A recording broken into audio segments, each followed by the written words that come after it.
को इस सदन के सामने रखा और इस सदन में ये प्रस्ताव आना सबूत मांगते थे और आज वो इस सदन में क्या दिल्ली से ही भाग गए।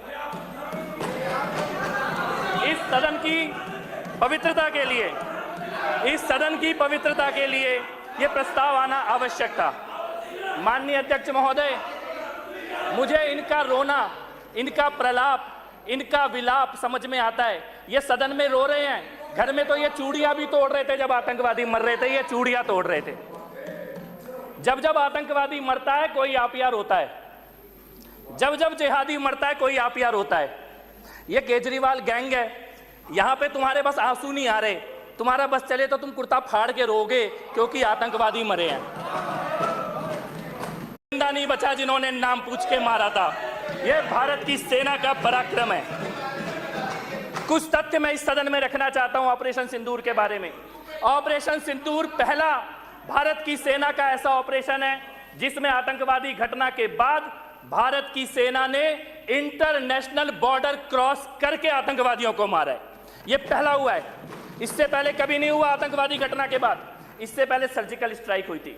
जब सर्जिकल स्ट्राइक पहली हुई तो ये पहले सबूत दो, सबूत सबूत। अब की बार सेना कैमरा लेके गई थी, तुम्हारे लिए गई थी, सारे सबूत लेके गई कि भैया इतने मारे हैं और जनाजे सबने देखे।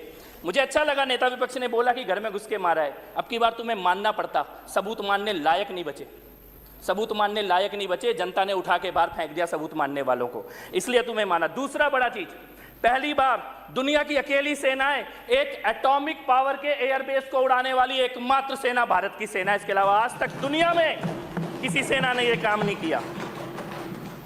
लेकिन आपने मान लिया घर में घुस के मारे, आपने मान लिया आतंकवादी मरे हैं, आपने मान लिया जनाजे निकले हैं। सेना तो यही थी ना हमेशा से, यही सेना थी, यही रॉ थी, यही खुफिया एजेंसी थी, यही एयरफोर्स थी, यही नेवी थी, यही आर्मी थी। 26/11 के बाद क्यों नहीं हुआ? डोजियर जाते थे, अभी ब्रह्मोस जाती है। Picture yourself leading global boards by age 35 to 50 with just 13+ years of experience. Dossier जाते थे, अभी ब्रह्मोस जाती है। क्यों नहीं हुआ? मैं पूछता हूं क्यों नहीं हुआ? आपको सवाल जवाब समझ में आएगा क्यों नहीं हुआ। क्योंकि गद्दी पे मोदी नहीं बैठा था, तब इसलिए नहीं होता था। अब क्या हुआ? अब क्या हुआ? बारे में 2014 से पहले कोई नहीं बोलता था, मोदी के आने के बाद लगता है कि यह भी संभव है कि पीओके आ जाएगा। ये सवाल ही नहीं पैदा होता था। सेना पर आज वो गिलगिस्तान, बल्तिस्तान, सारी अखंड भारत की जो बातें की जा रही है, की इसीलिए जा रही है गद्दी पे मोदी बैठा है। ये सवाल ही उठने बंद हो गए थे इस देश के अंदर। मान लिया गया था कि आतंकवादी मारेंगे और हम डोजियर भेजेंगे राष्ट्रीय। और ये जो दूसरा सवाल उठा रहे हो ना, दूसरे देश के राष्ट्रपति ने क्या बोला, इसने क्या बोला, 10-15 दिन रुक जाओ, इसका जवाब भी मिल जाएगा। फिर मुंह छुपा के घूमोगे, फिर मुंह छुपा के घूमोगे। इस राष्ट्रीय अंतर्राष्ट्रीय मुद्दों पे थोड़ा सा अपने नेता के चक्कर में मत पड़ो। वो दिल्ली छोड़ के भाग गया। गंभीरता से बात करो, गंभीरता से। मैं आपको ये कहना चाहता हूं और मैं फिर से इसके बाद ये कहना चाहता हूं,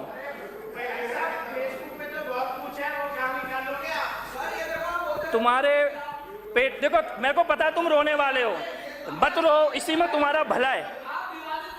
मैं इस सदन में चेयर से बात करिए प्लीज, अध्यक्ष शांत महोदय, रहिए, आप शांत रहिए जी। अध्यक्ष महोदय, मेरे को मालूम है, मैंने अपनी बात की शुरुआत में ही कहा था कि अब रोए कि तब रोए।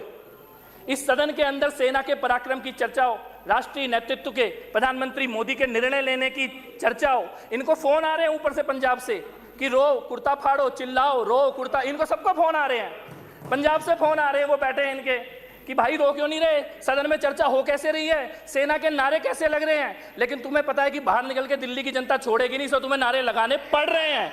ये मजबूरी में नारे लगा रहे हो तुम, ये नारे तुम्हारी नियति नहीं है। मैं फिर से अध्यक्ष महोदय,